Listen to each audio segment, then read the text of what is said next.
Mateus 13, de 1 a 9, a parábola do semeador.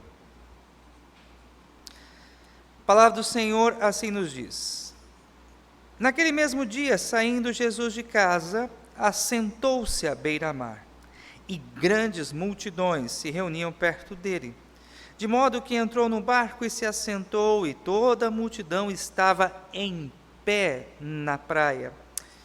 E de muitas coisas lhe falou por parábolas, e dizia: Eis que o semeador saiu a semear. E ao semear, uma parte caiu à beira do caminho, e vindo as aves a comeram. Outra parte caiu em solo rochoso, onde a terra era pouca, e logo nasceu, visto não ser profunda a terra. Saindo, porém, o sol a queimou, e porque não tinha raiz, secou-se. Outra caiu entre os espinhos, e os espinhos cresceram e a sufocaram. Outra, enfim, caiu em boa terra, e deu fruto, a 100, a 60 e a 30 por um. Quem tem ouvidos para ouvir, ouça. Vamos orar mais uma vez, pedindo ao Senhor que nos dê o entendimento da sua palavra. Nós sabemos que se o Senhor não iluminar a nossa mente, se o Espírito Santo não nos der compreensão, é impossível que a palavra de Deus seja aplicada aos nossos corações. Portanto, peça ao Senhor Deus que abra os teus olhos, dê o entendimento ao seu coração da palavra que estaremos ministrando nessa noite. Pai, ajuda-nos, ó Deus, a compreender com clareza o que o Senhor tem para nos ensinar. Abre os nossos olhos, nos dê discernimento e me dê a graça, ó Deus, de expor fielmente a Tua palavra para os Teus filhos que estão agora em casa ouvindo, serem alimentados, fortalecidos e edificados. Nós afirmamos, ó Deus, a nossa total dependência de Ti e sabemos, ó Pai, que se o Senhor não nos iluminar, se o Teu Espírito não falar conosco, jamais poderemos compreender a mesma. Pois rogamos, ó Deus, fala ao nosso coração, em o nome de Jesus. Amém. Meus amados irmãos, vamos recapitular o conceito de parábola. Parábola são histórias do cotidiano das pessoas, na qual Jesus usava dessas histórias para ensinar verdades sobre o reino de Deus. E Jesus, ele ensinou a multidão e também os seus discípulos por meio de parábolas. O propósito do nosso Redentor era fazer com que os seus ouvintes compreendessem de uma forma bem clara os seus ensinos. Nós nos deparamos nessa noite com uma das mais conhecidas parábolas de Jesus, que é a parábola do semeador. E nós queremos então considerar essa parábola em 4 partes. Nós queremos falar, em primeiro lugar, sobre os destinatários dessa parábola e fazer aqui algumas considerações sobre isso. Queremos também falar sobre o semeador e o que isto, ou que esta figura, melhor dizendo, tem a nos ensinar. Queremos falar sobre os tipos de solo, que na verdade representam 4 tipos de coração que nós encontramos nas pessoas. E por último, queremos trazer uma palavra sobre frutificação na vida da igreja. Que o Senhor Deus nos dê a graça de expor fielmente o texto lido. Chama a sua atenção para os destinatários, então, dessa mensagem. Notem vocês que no versículo 2, Jesus, ele se dirige a uma grande multidão. Na verdade, o texto diz: grandes multidões se reuniram. Então, Jesus, ele traz esse ensino a todos que ali estavam. Porém, se você observar no versículo 10, Mateus 13, 10, a palavra do Senhor assim nos diz: Então se aproximaram os discípulos e lhe perguntaram por que lhes fala por parábolas. A explicação da parábola, ela é dada aos discípulos. E aqui nós aprendemos algo muito importante. Muitas pessoas ouvem a palavra, mas poucos compreendem. E o que de fato faz com que uma pessoa venha a compreender a palavra de Deus? O fato de ser discípulo de Cristo Jesus. E nós só nos tornamos discípulos de Cristo Jesus mediante a instrumentalidade e a ação do Espírito Santo. Muitas pessoas ouvem a palavra de Deus, ouvem pregações e até mesmo se sentem vislumbradas e encantadas com as argumentações, a retórica e a eloquência de muitos pregadores. Mas muitas pessoas não compreendem, não vivem e não entendem o Evangelho. E isso acontece não porque essas pessoas são desprovidas de inteligência ou porque lhes falta conhecimento, é porque não foram ainda tocadas pelo Espírito Santo. Por isso, sempre quando nós iniciamos a pregação, o que nós fazemos? Nós oramos. Porque nós sabemos que por mais que o pregador venha se preparar, por mais que ele estude, por mais que ele busque argumentações na sua explanação, se o Espírito Santo de Deus não tocar os nossos corações, se o Espírito Santo de Deus não iluminar a nossa mente, é impossível que nós compreendamos a palavra do Senhor. Então, o que nós podemos observar é que Jesus mostra isso de uma forma muito didática, quando ele traz a explicação dessa parábola aos seus discípulos, pois ele sabia que somente os seus discípulos, mediante a ação do Espírito Santo, poderiam compreender a sua mensagem. Na segunda parte do nosso estudo, nós queremos considerar a figura do semeador. Nós podemos aqui identificar alguns elementos, algumas figuras dessa parábola.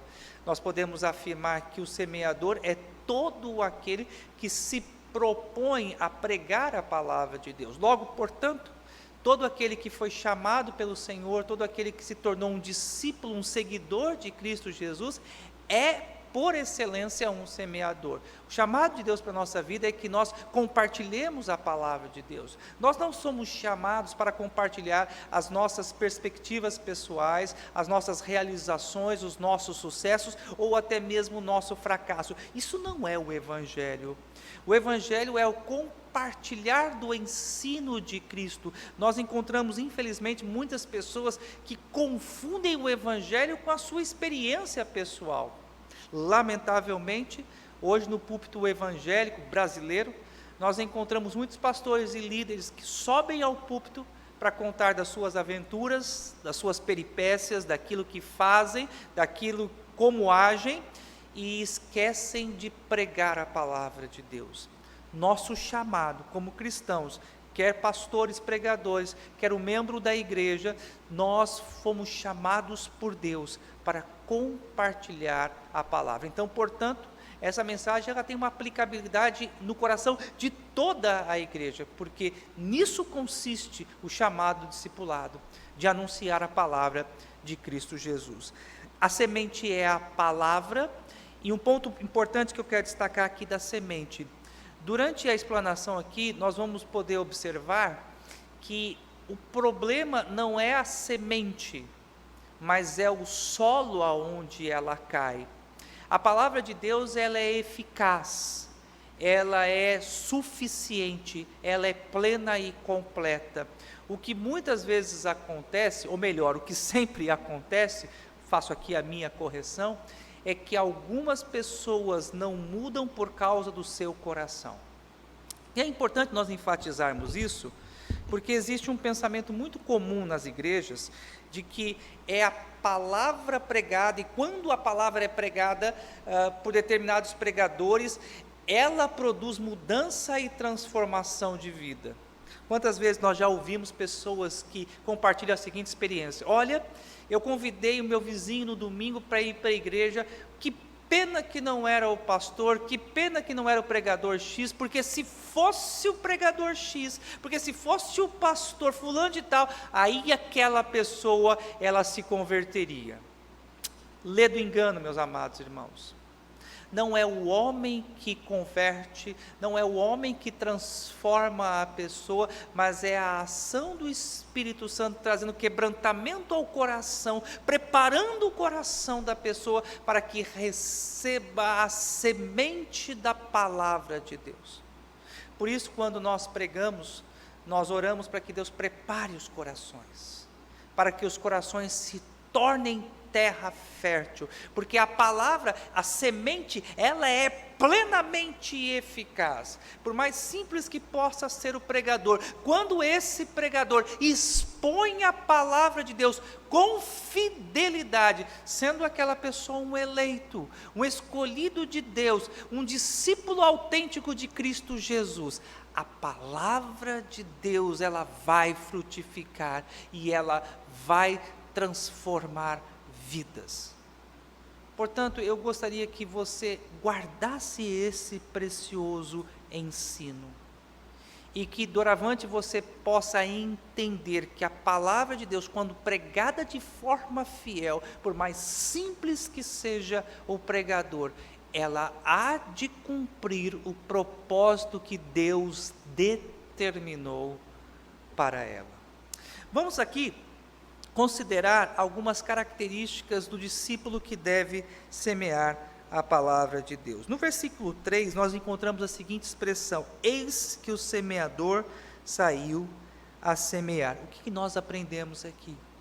Que deve ser algo constante na nossa vida, o ato de proclamar a palavra de Deus. Nós precisamos entender que pela manhã, ao acordar, ao sair de casa, a nossa oração deve ser essa: Senhor, me dê a oportunidade de falar da Tua palavra. Não da minha vida, não das minhas experiências pessoais, mas, Senhor, concede-me a graça de anunciar a verdade do Evangelho. E esse exercício deve ser constante. A segunda lição que nós aprendemos aqui é que o semeador, ele saiu a semear de forma indiscriminada, ou seja, ele não selecionou o solo aonde ele lançaria a semente. Tanto é que, ao observar aqui o texto, nós vimos que a semente caiu em 4 tipos diferentes de solos. O que nós aprendemos é que devemos pregar a palavra de Deus a todo tipo de pessoa: ao rico, ao pobre, ao homem, à mulher, à criança ou ao velho, o branco ou o preto. Todos devem ouvir da palavra de Deus. Um dos pecados que muitas vezes nós cometemos, meus amados irmãos, é justamente selecionar as pessoas que nós queremos pregar. E nós precisamos aprender que o Deus que nós servimos, Ele não faz acepção de pessoas. Quantas vezes nós deixamos de anunciar a palavra de Deus porque nós achamos que aquela pessoa tem uma personalidade difícil? Quantas vezes nós somos tomados por uma incredulidade porque nós julgamos que aquela pessoa jamais há de crer no Evangelho? Pensemos na vida de Paulo, o que ele foi no passado, e como a palavra de Deus, mediante a ação do Espírito Santo, transformou a vida daquele homem. As igrejas estão repletas de pessoas que eram desacreditadas pela sociedade, discriminadas pelos homens, mas que tiveram a sua vida transformada pelo poder da palavra de Deus. Portanto, você que me ouve agora em casa, guarde isso, pregue a palavra de Deus em todo lugar, a todas as pessoas. Não faça discriminação, o Evangelho é para todos, o Evangelho deve ser anunciado a todas as pessoas. Uma outra lição que nós aprendemos aqui, é que nós precisamos anunciar a palavra de Deus, tendo uma expectativa de uma grande colheita. O versículo 8 diz: outra enfim caiu em boa terra, e deu a 100, a 60 e a 30 por um. A nossa expectativa, meus amados irmãos, é que o Evangelho, ele transforme vidas. Mesmo sabendo que quem faz a obra é o Senhor, é o Espírito Santo que convence o homem do pecado, nós precisamos anunciar o Evangelho com esperança, com fé de que haverá transformação, haverá mudança, haverá regeneração. Pregue a palavra com alegria. Anuncie a palavra de Deus com esperança de que aquela vida há de ser transformada, há de ser mudada. Coloque a sua vida diante de Deus E peça ao Senhor nessa noite que transforme você num grande semeador da palavra de Deus. Que você possa anunciar a palavra de Deus e que no seu coração haja sempre essa expectativa de que o Senhor Deus há de redimir, regenerar e transformar vidas. Um dos pecados, podemos dizer assim, de algumas pessoas que distorcem a teologia reformada, é de entender que nós devemos pregar simplesmente sem ter uma expectativa de que haja mudança e transformação de vida. Quantas vezes eu já ouvi algumas pessoas pregando e anunciando, a gente deve pregar, mas quem há de transformar, quem há de mudar é o Espírito Santo e nós não precisamos esperar os resultados. Meus amados irmãos, quando nós apreciamos esse texto, nós aprendemos que devemos sim ter uma expectativa de mudança e de transformação, sabendo, claro, que quem transforma, quem convence e muda o coração do homem é o Espírito Santo. Responsabilidade humana e soberania de Deus caminham juntas. Nossa responsabilidade, pregar com fidelidade, pregar com esperança, com expectativa de que vidas serão transformadas, mas sabendo que quem age de forma sobrenatural é o Espírito Santo de Deus, convencendo o coração do homem. Quero, nessa terceira parte da nossa mensagem, considerar um dos pontos mais importantes, podemos dizer assim, da evangelização. Por que algumas pessoas creem na pregação e outras não? Quantas vezes nós já vimos esse tipo de situação dentro da igreja? Uma pessoa ouve a palavra de Deus, ouve o sermão e sai da igreja com o coração repleto de alegria, exultante, e a pessoa que estava ao lado ouviu a mesma mensagem, ouviu a mesma pregação, e essa pessoa sai totalmente indiferente, como se nada tivesse acontecido. Qual é o segredo? Porque uma pessoa ouve a mesma mensagem, sai com tanta alegria no coração, e outra ouve a mesma mensagem e sai de forma tão indiferente? A resposta nós encontramos nesse texto, e eu creio, meus amados irmãos, que o propósito principal do Senhor Jesus é mostrar por que alguns se tornariam de fato seus discípulos e outros não. Nós encontramos aqui 4 tipos de solos, como eu disse na introdução dessa nossa mensagem, que representam 4 tipos de corações que nós encontramos hoje na sociedade. O primeiro tipo de solo que nós encontramos é o caminho. Versículo 4 diz: e ao semear, uma parte caiu à beira do caminho, e vindo as aves a comeram. Esse solo era uma estrada onde as pessoas ali pisavam, onde as pessoas passavam, e por consequência disso, a semente ela ficou na superfície, ela não penetrou a terra, o que possibilitou então as aves do céu a comerem essa semente. E o Senhor Jesus, ele explica o sentido e o significado desta figura aos seus discípulos no versículo 19. Por favor, acompanhem. Mateus 13:19, nós encontramos a explicação do próprio Cristo. A todos que ouvem a palavra do reino e não as compreende, vem o maligno e arrebata o que foi semeado no coração. Este é o que foi semeado à beira do caminho. Existem pessoas que têm o coração endurecido, que o coração se tornou uma rocha, petrificado, e por consequência disso ouvem muitas vezes a pregação, mas o diabo vem e lhe rouba a palavra que foi pregada. Qual é a nossa responsabilidade diante dessa verdade? Qual é a lição que nós como igreja aprendemos? A orar e a interceder por essas pessoas, pedindo ao Senhor Deus que transforme os seus corações, para que o diabo não roube a palavra quando esta é pregada.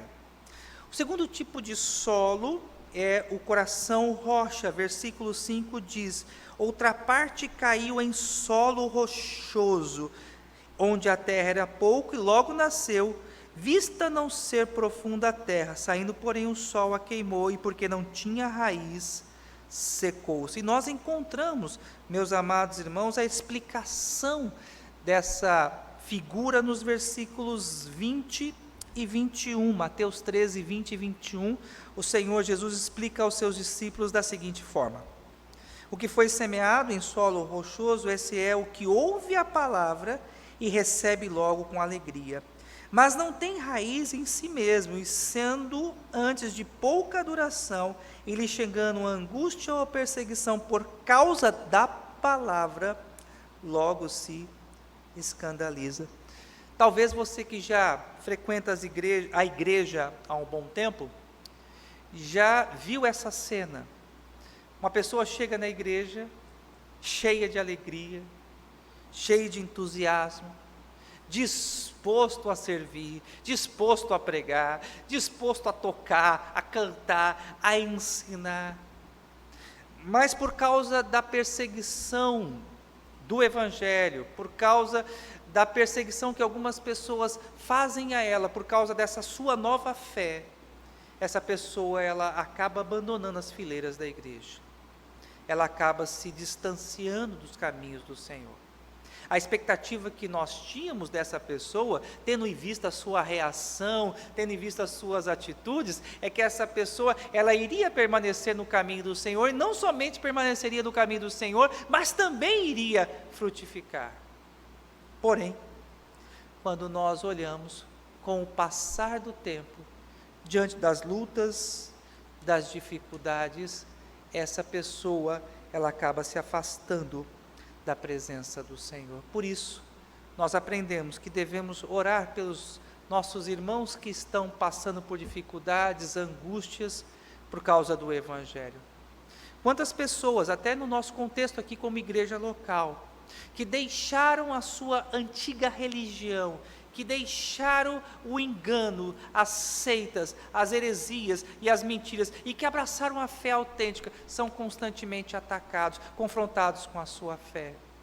Nós devemos orar para que essas pessoas não tenham um coração rochoso, mas que na verdade o coração seja uma terra boa, para que a palavra de Deus venha penetrar e a frutificar para a transformação da sua vida.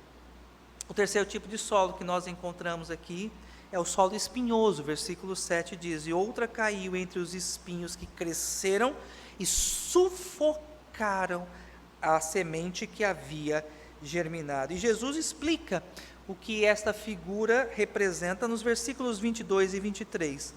O que foi semeado entre os espinhos é o que ouve a palavra, porém os cuidados do mundo e a fascinação das riquezas sufocam a palavra e fica infrutífera. Notem aqui que há uma semelhança entre o solo rochoso e o solo com espinho. Tanto no solo rochoso quanto no solo espinhoso, a impressão que tínhamos, a primeira impressão que tínhamos é que aquele era um crente autêntico, que era um cristão genuíno. Mas nesse caso em especial, no solo cheio de espinho, a riqueza do mundo, a fascinação, a ambição, o desejo de ser reconhecido, o status, o dinheiro, fizeram com que a semente do Evangelho, que ali estava germinando, fosse sufocada e tornou essa pessoa infrutífera. Quantas pessoas assim também nós encontramos nas fileiras da igreja, que começaram a servir ao Senhor, que se despontaram na igreja, alguns até mesmo abraçaram o sagrado ministério, mas quando teve a sua condição econômica, financeira melhorada, quando conseguiu reconhecimento e status dentro da sociedade, essa pessoa foi tomada pela vaidade, foi tomada pela soberba e arrogância, e acabou se afastando, se distanciando do caminho do Senhor. Nós precisamos, meus amados irmãos, como igreja, pedir ao Senhor que transforme sempre o nosso coração, que quebre as rochas, que arranque os espinhos, para que o nosso coração seja uma terra fértil e uma terra boa. Eu quero que você considere essa verdade. e que você, antes de dormir, você ore ao Senhor, apresentando o seu coração diante de Deus. Senhor, não permita que os espinhos sufoquem a Tua palavra, que a glória desse mundo, as riquezas, as fascinações que há nessa sociedade, venham me apartar, me afastar da Tua presença. Coloque o seu coração diante do Senhor. Não culpe as circunstâncias, as adversidades pela sua frieza. Muitas vezes nós queremos justificar nossa apatia e inércia espiritual por causa do contexto em que nós estamos inseridos. Ah, mas eu estou tão frio por causa da pandemia. Ah, eu estou tão frio porque eu não estou indo à igreja. Eu entendo, é claro que ir à igreja é de suma importância, fortalece a nossa fé, mas o que esse texto nos revela de uma forma clara e sublime, que o problema não é externo, mas que o problema é interno, é o que está dentro do nosso coração. E o quarto e último solo, esse nem requer explicar, é o solo do coração do crente, do discípulo autêntico de Cristo Jesus. E há uma verdade estrondosa nesse texto, há uma verdade cristalina nessa passagem, que não pode deixar de ser percebida por nós. Quando a palavra, ela penetra no coração do discípulo de Cristo Jesus, frutifica. E é impossível que um discípulo de Cristo Jesus não frutifique. Há algumas questões importantes que a gente precisa destacar aqui. A primeira delas é que o texto nos mostra claramente que alguns cristãos hão de frutificar mais do que outros. O texto fala aqui que caiu em boa terra e deu fruto a 100, a 60 e a 30 por um. Por isso que nós encontramos pessoas na igreja, uns são mais comprometidos do que os outros, são crentes, são salvos, frutificam, mas que a verdade é, um frutifica às vezes mais do que o outro, e é o que o Senhor da igreja, Cristo Jesus, Ele nos ensina aqui. Mas o ponto que eu destaco é, todo cristão, ele tem que frutificar, ele há de frutificar. E a pergunta é, o que são esses frutos? Algumas pessoas entendem que a frutificação consiste apenas na evangelização e de levar outras pessoas a Cristo Jesus. É claro que não há nada mais sublime, nada mais glorioso na vida do cristão do que ele gerar filhos da fé. Ele olhar para uma pessoa dentro da igreja e falar, olha, está ali uma pessoa que Deus me deu a oportunidade, que o Senhor me agraciou de conhecer ou de expor o Evangelho. Mas a frutificação não é só isso. A palavra de Deus nos ensina que tudo que a gente faz deve ser para a glória de Deus. No trabalho cristão, ele é chamado para frutificar por meio das suas boas atitudes, da honestidade, da verdade, da retidão, da seriedade, do comprometimento. O cristão, ele é chamado para frutificar na sua casa. Homens cristãos devem frutificar dentro do casamento, amando as suas esposas. Pais devem frutificar na sua casa, cuidando dos seus filhos, ensinando a verdade aos filhos, para que os filhos também glorifiquem a Deus. Jovens e adolescentes devem, dentro de casa, honrar e respeitar os seus pais, demonstrando desta forma o fruto do Evangelho na sua vida. Frutificação é tudo aquilo que a gente faz que glorifica a Deus. Frutificação é tudo aquilo que a gente faz, não para as nossas próprias vaidades, não para a nossa própria glória. Frutificação é tudo aquilo que exalta ao Senhor. Nós aprendemos, meus amados irmãos, verdades preciosas nessa noite, e eu gostaria pelo menos de recapitular 3 verdades que vimos e aprendemos nessa noite. Primeiro, lembre-se de que o Senhor te salvou. Você foi redimido, resgatado pelo precioso sangue de Cristo Jesus, para ser uma testemunha do Evangelho. Você não foi chamado para pregar uma placa denominacional, para fazer marketing do seu pastor, ou para fazer divulgação daquilo que você faz, ou daquilo que você fez no passado. Eu e você fomos chamados para pregar com fidelidade o Evangelho, e isso é a semeadura. A segunda lição que nós aprendemos é que precisamos sempre orar e colocar o nosso coração diante de Deus, com temor, com santo temor. Ore ao Senhor pedindo que transforme o seu coração, para que ele não seja um coração rochoso, para que ele não seja um coração cheio de espinho. E eu quero falar nessa noite, em especial você que está me assistindo agora na sua casa, talvez você esteja um pouco desanimado, frio, sem vontade de orar, sem anseio de ler a palavra de Deus. Será que o seu coração é terra fértil? Será que o seu coração é uma terra boa? Ou é um lugar cheio de rocha e de espinho? Apresente o seu coração diante de Deus nessa noite. E que você possa também, em terceiro e último lugar, considerar os frutos da sua vida espiritual. As pessoas têm visto o fruto do Evangelho no seu dia a dia. Nós precisamos, na sociedade, sermos identificados, fazermos a diferença pela nossa fé. O cristão, ele traz um santo incômodo. E o que eu chamo de santo incômodo é o que nós encontramos lá em Atos, quando os discípulos são pela primeira vez chamados de cristãos. Porque a presença deles era sal, era luz e abençoava onde eles estavam. Que Deus nos dê essa graça, que o Senhor nos fortaleça a cada dia.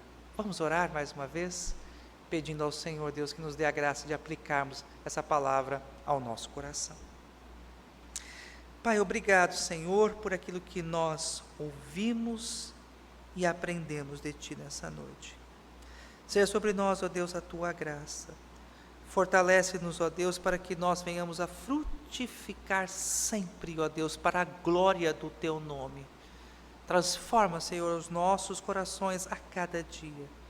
Tira, Senhor, as rochas, os espinhos, para que de fato o nosso coração seja sempre uma terra boa, Pai. E dá-nos a disposição de anunciarmos a Tua palavra, de pregarmos, ó Deus, a Tua verdade a todos aqueles que ainda não ouviram, ó Deus, do Evangelho da salvação. Concede-nos, ó Deus, uma noite de paz. Renova, Senhor, as nossas forças, em o nome de Jesus. Amém.